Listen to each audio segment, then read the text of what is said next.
2, 1. Welcome back, everybody. Episode 4, Trimming the Fat. So tonight we're going to talk a little bit about the mental game and how it relates to this journey. I think that everyone that is obese, or at least in my experience, has had some kind of demons they are quite literally trying to eat themselves away from. So whether it's anxiety, depression, in my case, it was dealing with a lot of hurt from personal loss. I think that we're all affected, but not one single person in this journey is alone. And that's one thing that I think that we need to talk and verbalize a little more about. But before we get into that, I guess let's be a little more professional in this whole podcast game and start off with some quick introductions. My name's Adam. I have a channel called Fat to Chubby on all the major platforms. I try to get my videos out Monday mornings around 9 o'clock Central. So basically, I talk about my journey, things I learned along the way, and just try to give any kind of quick tips that I can. Corey? I'm Corey. I have a Life is Reality YouTube channel. I try to put out videos as often as possible, go over different fitness, health, food, exercise, advice, whatever possible, just kind of opening up an outlet to kind of vlog my journey. So anybody's welcome to tag along. You'll find me on the Trimming the Fat Facebook page as well, and just kind of floating around here, everywhere else. So that's me, Luke. I'm Luke. I'm the host of the Luke Loses podcast. I'm on Apple, Spotify, and all the other major podcast platforms. I talk about my weight loss journey and a lot of the mental struggles and just everyday struggles that come with it. So, yeah. Well, there you go. And that's the thing. Like on the intro, I said that we're all dealing with a different mental beast, right? And just like being obese, just like everything else, I don't think that people vocalize that it's okay to talk about this kind of stuff, right? Mental health is a huge issue, especially with men. I think especially with men our age. Now, I'm not going to say just men or just people our age, but I think that I know how I grew up. It's like you didn't cry. You cried at like weddings and funerals, and you had like one tear, and that was it. And it was never okay to show your emotions because that showed weakness. And I think that for me, when I dealt with my loss, I put it on myself to be strong for my family, and I didn't feel like I could talk to anyone about what was going on with me, but I could talk to Whataburger about it. I could talk to my local fast food joint about it. I could talk to the bottom of my beer about it, right? All that stuff made me feel really, really good. And Corey, like you mentioned, another podcast we did about that, having that one Sunday with your mom when you had that bad day when you're 12 years old, and that hit so much home to me because that's exactly how I felt. Like, whenever I'd bite into that food, I knew it was horrible for me, but it made me feel so good. But that's just my thing. I mean, I've always been a chubby kid. There's probably other things that I've gone through in the past that I covered up with food. But, for me, when I got to my max and before I hit my rock bottom, I mean, I was already just done emotionally. I was just eating to cover the pain. So I'm not sure if you guys can relate to that at all. I mean, I think that, we all have different backgrounds and different stories, but I mean, it's just kind of like where I was with it. To start off on a positive note. Yeah. Luke, this is kind of your area you're really good at touching on. Yeah. So I had a really good childhood and all that. So a lot of people say, like the food comforts them with a traumatic childhood and stuff. And I don't remember anything that would trigger that for me. But I was the only kid in my neighborhood and food was always there. So like food was my buddy, and that's where I became to eat. But for like my mental struggles along the way is I've got really bad anxiety. I've talked about this a lot in my podcast, like feeling embarrassed for my wife going out places. Like today, she did her hair and did her makeup real nice, and she's like, "Oh, I did it for you." And like, I was looking at her, I was like, "You are too pretty to be with somebody like me." And she's like, "Oh, shut up," But that's the kind of thing that goes through my head, everywhere I go. Like, anxiety is through the roof. Dropping my kids off at school, it's like I want to drop them off in the drop off line and get out of there before the other parents are like, look at this fat guy. You know, and no one ever does that, but it's there in my head, and What's crazy is drives that, me like, crazy. yeah, but the kind of anxiety about being fat drives you to eat more, right? That Oh negative yeah, spiral. It's like, I'm fat. food People think I'm gets me. fat. You Right. know? Well, yeah, totally. I mean, and that's the thing too. What I was mentioning earlier. I mean, I had a fantastic childhood too, right? But you know, I love food. You know, food is all like, if I have a bad day, there's food. Yeah. And if I have a great day, food. Let's celebrate. Here's a bunch of food, and of course, Yep. an excess of alcohol too. You know, I mean, Yep. Yeah, but I like the alcohol, and I've always liked food, and my childhood wasn't always the best, but I don't know. I think there's still a lot of more unpacking in my baggage to do at some point in time that I haven't completely got to yet. Don't know if we want to do it on camera right here, huh? I don't know if we could really. I mean, that's one of those things where I growing up, as you, like you said, you don't cry, you don't show emotions, you go ahead and do what you got to do, and I'm really, really good at that. I'm really good at, that's a traumatic experience. Sorry, your arm just got cut off, but we still got to finish this job over here, so let's get to work. Right. Here's a tissue. Yeah. Yeah, here's the tissue. Will you stop bleeding on the equipment already? We still got to work on this. Go bleed over there. Yeah, change your dress, Nancy. Let's get back to work. Exactly. So I still have that, of course I'm bad with that switch of that emotional detachment. I've just naturally been really good at just be like, I don't care about you. It's taken me a long time to learn how to love my own family, kind of thing, just because that's how I've always been. But like I said, my baggage may be worse than what I even realize.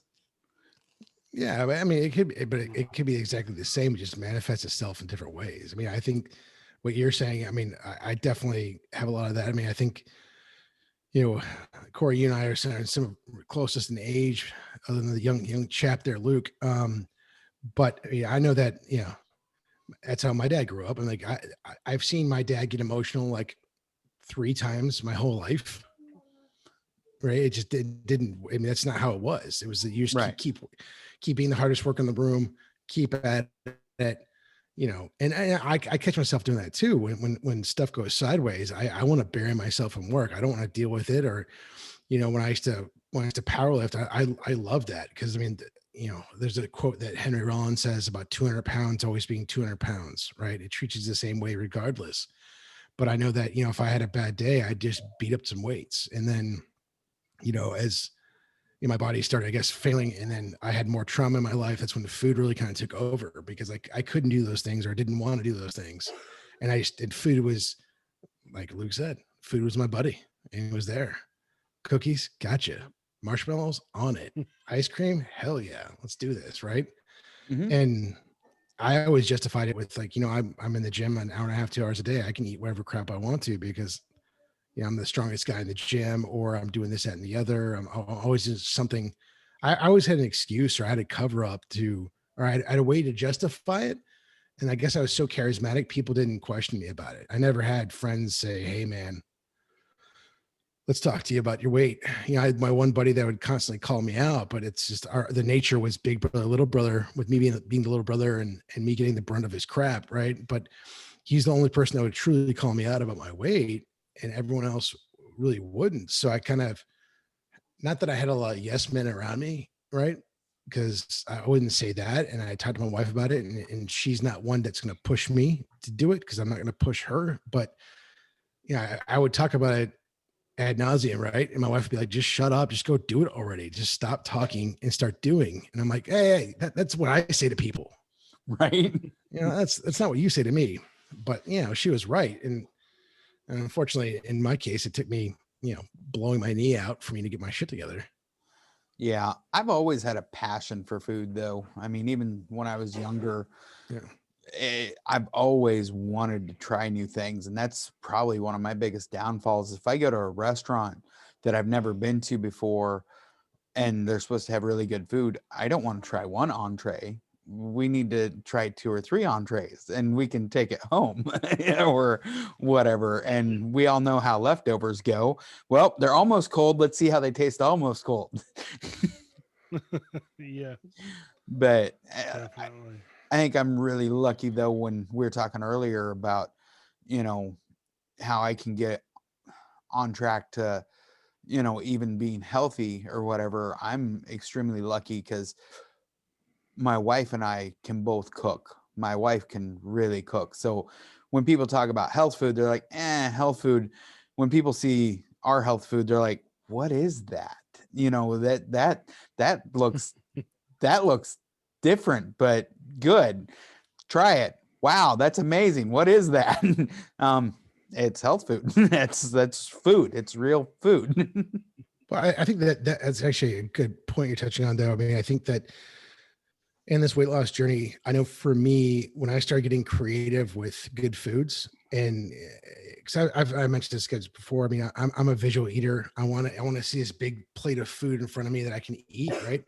And so when I started like, roasting veggies, or I started tossing veggies with like olive oil and salt and pepper, and then doing it that way, and I started getting really creative and fun with my food. It made me enjoy it better than just eating the same slop like from the Matrix, right? It's just it's it's genetically perfect food. It just looks like shit, right? It looks like oatmeal, and no one wants to eat that every day. Just like no one wants to eat like brown rice and chicken and broccoli every day. You got to switch it up. You got to season it up and that kind of thing. And you can't just. For me, I have to have variety. I have to have tons and tons of variety in my diet, or I can't do it. And I will say this, like during the pandemic, I've literally eaten more leftovers than I have in my entire life combined in this past year, which has been good because I've been making really good food, right? Whether it's, pork loin, or if it is chicken or red meat, but I'll start preparing it different ways, whether it's being on the grill or baked, or I'll sear it in the cast iron and finish it off in the oven. And yeah, I just found different ways to create different textures from the food, so that I can still get the feel good and still get the variety. And it doesn't feel like I'm eating mush. Right. I know when we switched over to vegan, trying to replace certain meats took about, for us, didn't take that long. But Looks just that shaking his was head. Vegan. right. Well, that's the thing is, we looked at some of that stuff and it was crap. I mean, you look at this and like the second ingredient is coconut oil or whatever. And most people are like, well, isn't coconut oil good for you? It's still a straight empty calorie fat. So no, it's not necessarily that good. So it took us, I don't know, realistically about a week, 2 weeks, to where it's like, okay, where do we change the focus? What are we missing from meat? Or at least me mentally, what am I missing from that where I want? And a little bit of creativity, and bam, we got something. We make this stuff we call brol. It's barley, oats, rye berries. It's all grains, black lentils, all together, and we just throw it in the Instapot, cook it, and with no seasoning whatsoever. And it's this almost like a chili base, kind of, but if you let it cool, it'll kind of solidify. But then you can take like some miso. I don't know if you guys have ever had miso or not. Throw some miso in there, a little bit of water, stir it up, and then all of a sudden I have a stew that I throw some seasonings into. So it's this stuff that, I can make into something even at work. And I've had a few of the people at work, watch me doing this and like, what the hell are you making? I mean, that just, that doesn't look right. It's no, I'm literally, some water and some seasoning. I change the entire flavor, texture, and everything to it, just because it's like that. And then they try it and they're like, ooh, how do I make that? It's not that hard. It takes 20 minutes and throw it in and done. But I think that mentality Yeah. that we get of, certain things, textures, flavors, I think that's some of the bonds that a lot of people, they like the way the double decker taco is, and they want that double decker taco.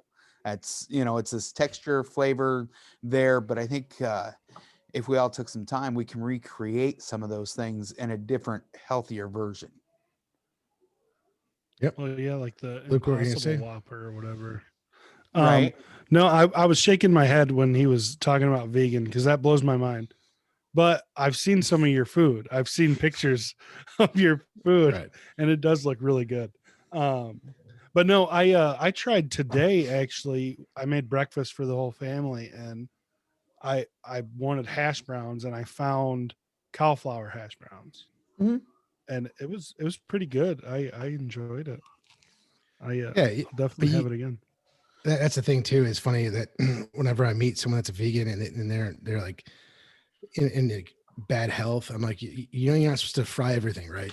You should, because there's a lot of people that do that, right? It's like, oh, Right. well, my tofu's fried, and I dip it in ranch. I'm like, you're kind of missing the point now. I mean, if you fry it and then dip it in a dairy product, you're no longer as vegan, and you're doing it wrong. You're just doing it wrong. Right, absolutely. And that's where a lot of times, I know everybody that has seen any of my videos or anything knows that I talk about whole foods and Mhm. 7 or less ingredients. Doesn't matter what it is. If it's whole and it's real, that's your starting point. It should have some nutrition with the calories. If it's no nutrition in the calories, realistically, your body doesn't need it. Granted, sometimes it's easier to cook with it, but it's you don't need it. A whole pork loin is a hell of a lot better than taking that, tearing it up and making it into pulled pork sandwiches with a shit ton of molasses and brown sugar and everything else. It's tasty. It's tasty. We can make it good. Yeah. Yeah, we are One way thing that I mean, like, our what's that? topic. We're Yeah, way it's off our okay. topic. Well, that's the whole point of podcast, man. Right. I mean, when have we ever stayed on topic? I was We gonna have a say, title and then Corey messes it all up. I'm usually a repeated offender of that too, so we're good. That's the whole point of long form conversation, though. Right. One thing I was gonna I'm say, having a good time. that's all that matters, man. This is our therapy session too, right? That's right. One thing I was gonna say, Luke, oh, shit, I don't have my glasses on, so I can't read. Corey, to your point, everything has a label on it right now, but no one knows how to read labels, right? They don't know. A lot of times the Joe consumer doesn't know how to look at a label and really read it to see what it's like. Where, like, I remember when Snackwells first came out and everyone's like, just don't do it. I mean, because fat free really means worse for you than the same thing with Fig Newtons. Like when I first learned how to read a label, they're like, look at Fig Newtons, because I love Fig Newtons, and look at fat-free Fig Newtons. And the fat-free actually has more calories because they remove the fat by putting in more sugar, which is actually worse for you than getting the normal stuff. And it was just absolutely nuts to me. And I guess tying it back to our topic about the mental game, you have to be mentally sharp to figure that out, because people aren't going to broadcast that for you. They want you to buy the other stuff. They're going to put less product in there, charge you more for it because they think it's healthier for you. Right. But I mean, Truth in marketing is gone. It doesn't exist. And most people don't realize that, when you pick something up, and this is going to be bad, but I want anybody to prove me wrong. If you go through the store and you pick up 10 items that are all targeted to health or nutrition and advertised that way, I can almost guarantee 7 of those items fail on at least 3 or 4 points that are actually good for you completely. It's one of those things where you don't see people, running around very often and spending a ton of money on almonds and saying, hey, almonds are great for you. Every once in a while, there's a little marketing campaign of good for heart or whatever, it disappears. Lettuce, who's ever watched lettuce be campaigned as, hey, this is fantastic for you? You don't see the marketing of it. Half the stuff labeled diet food is just the only diet it's going to give you is a diet for your wallet. I mean, that's it. yeah, I interviewed a trainer, releasing an episode in a couple weeks. And her and I touched on it a little bit, where the health industry is most of it is a sham, where it's like, come to me and I can make you lose this much weight right now, or, whatever special diet I can offer you. And that goes with the food as well. Like all of that, it's a money making business. Most of the trainers don't care if you come back or not. Like gyms they make their money banking on people that are just going to have a gym membership and never come in. They don't want you Right. to come into the gym. You know, it's just, that's a whole nother topic we can That is. get into, but Well, it's yeah. just it, man. Like how we all met through our men's group, right? So it's crazy for me being a moderator there, because I mean, like dozens a day of these wannabe trainers, and they, you know, they request to join the group. They give BS answers to our questions, and then I look at their profile, and the first thing is like, I help busy dads lose 40 pounds in 90 days, not changing anything.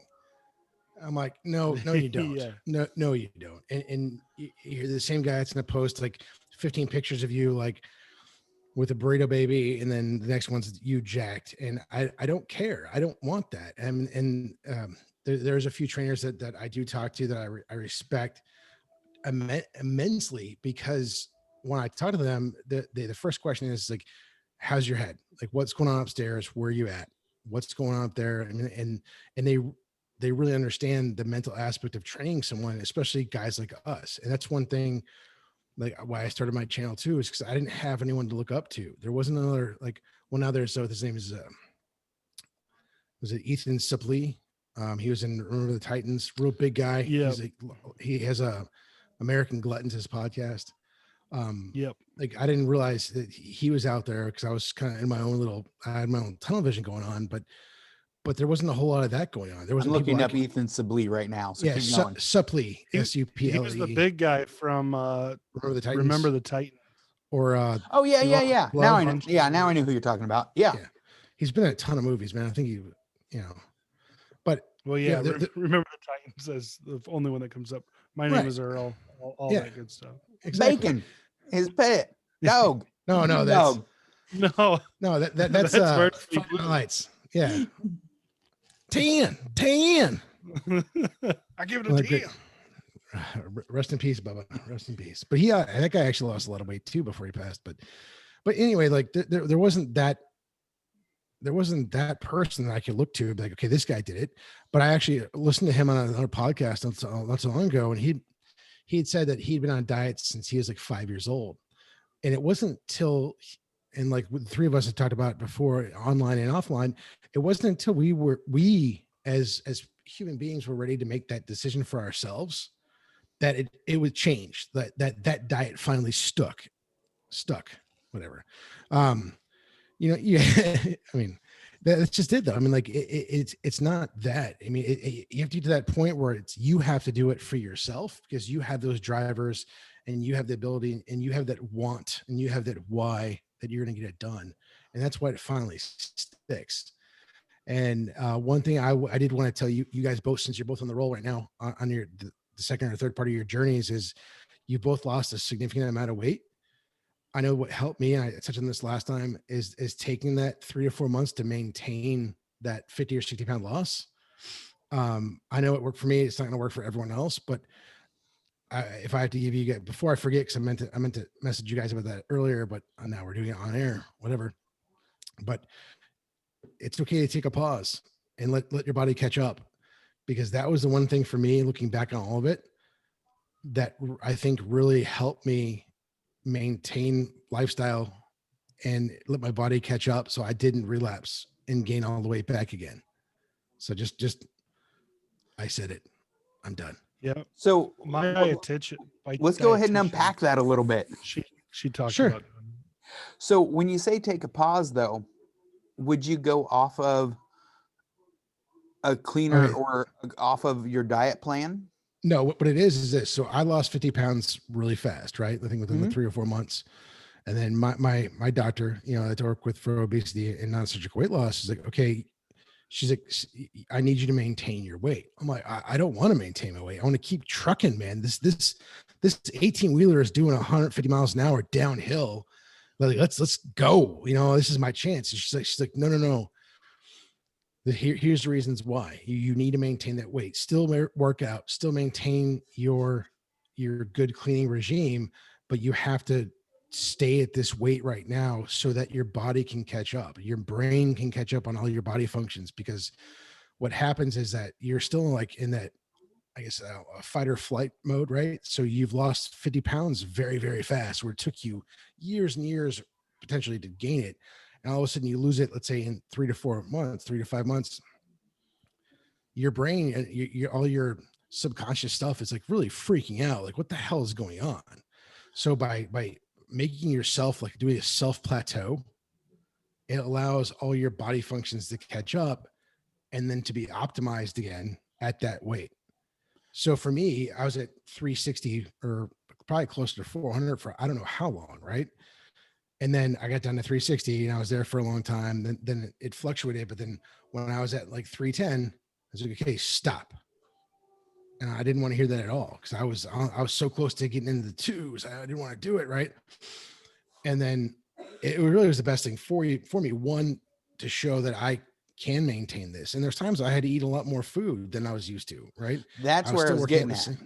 Yeah. Is what you had to do to actually maintain. But I would eat a lot more good foods. I wouldn't be like, oh, okay, well, I have to eat this Snickers bar today because my doctor said to maintain my weight, you know? Yeah.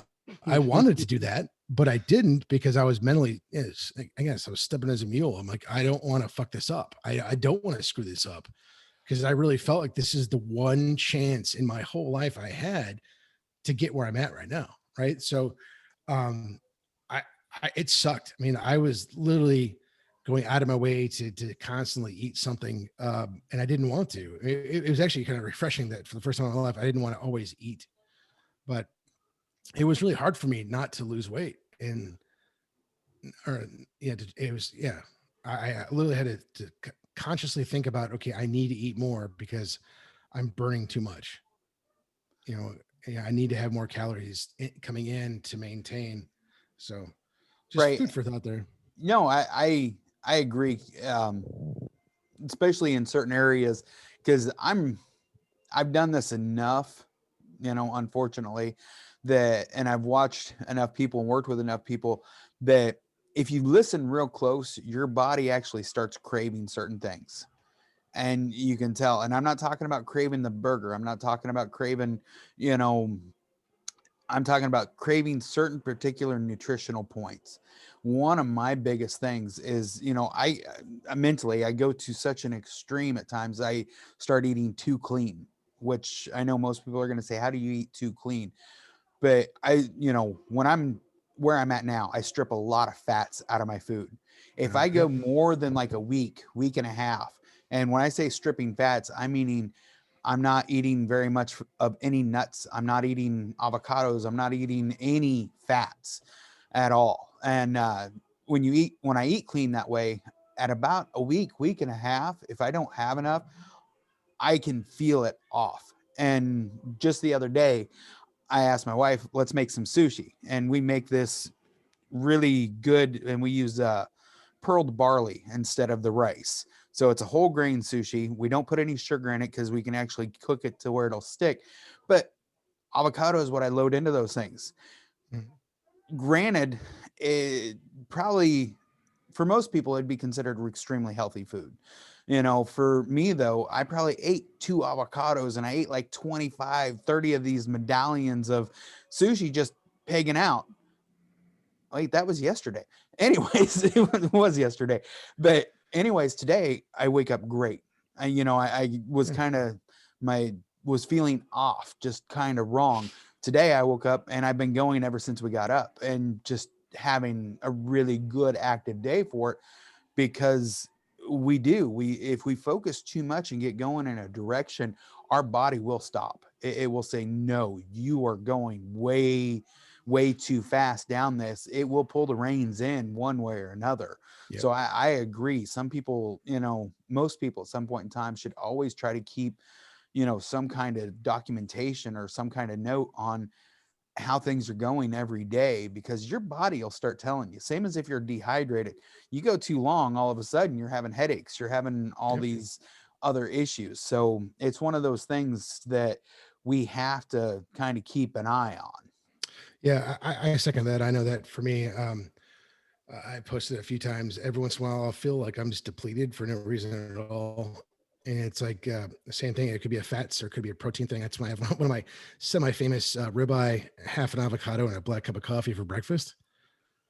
Yeah. It works. I mean, like people, I was talking to some friends about this week, and they're like, yeah, how'd you do it? I'm like, I get rid of any norms related with food, right? Like, breakfast food was always like eggs and bacon or cereal, something sweet. And it doesn't have to be. I mean, you eat for what you need. I mean, you really have to start thinking about it, food as fuel. Mm-hmm. And, I really wanted a big fat steak. And I was like, you know what? Screw it, man. I've got a nice cast iron that has the grill marks on it. And I had time in between a couple of meetings one morning. And I fired that bad boy up and threw it on there. And it was the first time I did it, I thought I was crazy for doing it, but now it's almost ritualistic. When I know when I feel exactly like that, for some odd reason, this is what I need. And then I have it like at 9, 10 o'clock in the morning. And then I'm good usually until like dinner. Right. I've always fought, and I don't know why, is I've always fought breakfast. Growing up, I was never hungry in the morning. And my first meal, always, I've never wanted breakfast food. I can cook killer biscuits and gravy and all that good stuff, but it took me years to try to like breakfast food and a breakfast time. And I can almost say every time that I got into that habit, I gained a hell of a lot more weight. It's one of Yeah. those things that, I'm the type of person where I can wait till 11, 12 o'clock and go straight for lunch. I don't need breakfast, but I got into that. This is what you're supposed to do. You're supposed to eat this at this time, kind of, training. And no, my body doesn't like it. It doesn't satisfy me. It doesn't get me moving. It's nothing that I want to do. Intermittent fasting, my body's wanted to do that for years, and I never followed it because that wasn't the normal what you're supposed to do. You should eat every 3 hours, constantly. That's what our ancestors did. We're hunter gatherers. Right. What about you, Luke? What's the craziest thing you've eaten so far? That's in the realm of being healthy. I don't know. I don't really have a. I mean, I did keto pancakes the other day. That's pretty crazy. Yeah. No eggs. I with my diet, like it's not even a diet. I eat whatever I want. I just eat less of it. And That's a good way to be, man. If you can do that, I mean, yeah, I think that's especially for you, man. I mean, I tried. I say it in quotes a lot. I eat like a normal person. Like if somebody, a normal person goes out and gets pizza, they're not going to eat the whole pizza and a whole bag of breadsticks to themselves. They're going to have 2 pieces and a couple, breadsticks. Yep. So I try to do that. If I want that pizza, I go do it. And I eat healthy foods. I do, my meals and stuff are, I try to do greens and all that good stuff in it. But if I want McDonald's or Taco Bell or whatever, I go grab it. Right. Yeah, it's one of my favorite quotes was that any pizza is a personal pizza if you believe in yourself. Yeah. So Interesting. I know that. I mean, pizza in my house growing up was a food group. We had pizza like 2 or 3 nights a week minimum. And Right. I love it. I mean, it's everything I want. It's cheesy, it's greasy, it's meaty, Mhm. it's hot, saturated fats just shoveled down my mouth. So nothing what my pizza looked like. No, not at all, man. I mean, my family's from Chicago originally, so the deep dish, it's like pizza pie, really. It's like Yep. it's ooey gooey deliciousness, and it's in my veins. And even though I just had dinner, I'm now hungry talking about it, so I'm probably actually thirsty. But I mean, that's a great thing though for I'd say, Luke, for you, since you have had those food addiction problems or those binge eating problems, if you're just still eating those foods, but if you can tame your inner beast to only have a little bit of it, that's totally retraining your brain, man. That's amazing. Yeah. For me, if I cut back, if I take those out, I want it more. Um, and that's a bad thing for me. Like if Yeah. I restrict my calories, if I take out all those things that I want, when I do slip up, and I'm going to slip up sooner or later.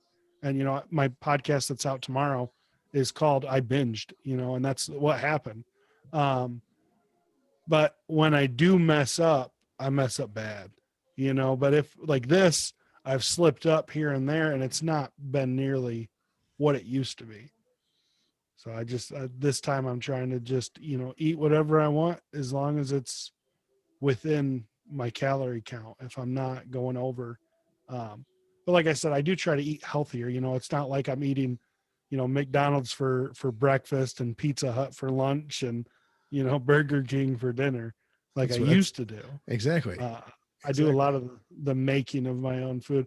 And that's another thing I do. If I'm craving like a burger, I'll make it. I won't go buy fast food or, you know, Five Guys or whatever. I'll go ahead and just do it here. It's going to be better for you. And it, you know, I think it tastes better. So, And I think that's a really good point, because a lot of people, especially when you're morbidly obese, we don't need to make huge changes to get results.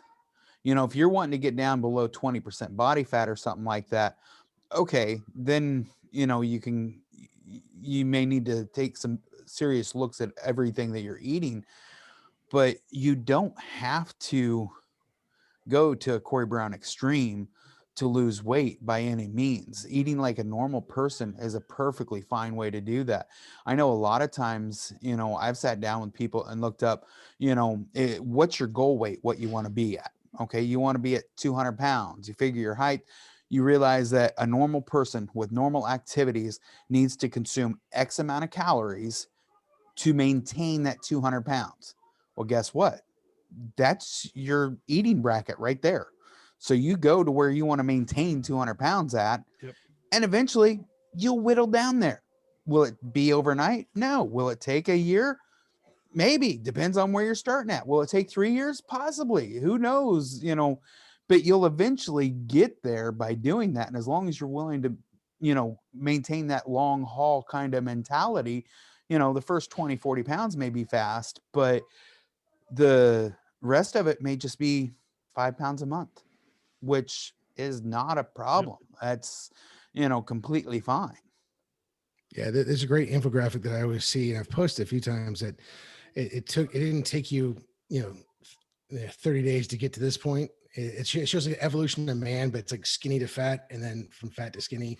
It's a constant reminder that it takes time, and that goes back to the whole point of this, being in the mental game, right? Once you finally decide that you're ready to make those changes, you also have to realize that it's going to take a long time, and it's never going to be as fast as you want it to, and you're going to learn so much along the way, and you have to learn from it. And you know, whether it's keeping a journal and figuring that out, or keeping a vlog, or starting a channel, but when you start just talking about what you learned and sharing with other people, it reinforces that, and then it opens up new doors for you to learn more about the food and how it affects you and how it affects your body, and when you should feed your body, and depending on your body type or the activity level you have, or your goals. And you know, I guess it's just my 2 cents. Absolutely. On that note, though, next week we're going to be doing an interview with the real David Parker. Interesting guy on a weight loss journey that just contacted us. We are out of time for today because it seems like we get talking and we got to stop. We're going to try to fix that for next week, maybe extend these discussions a little bit longer so we can, you know, go ahead and open up some more worms, because we always have them. Please take the time to like, subscribe, check this out on our Facebook, Trimming the Fat. Leave comments here on YouTube and likes here on YouTube. It gives us more views, gets it out to more people. Feel free to share it. Also, in the description, there will be a link to Fat's Chubby, to Luke Loses, to whatever my channel is, Life is Reality. We'll try to link everything up for everybody to be able to get to, but we greatly appreciate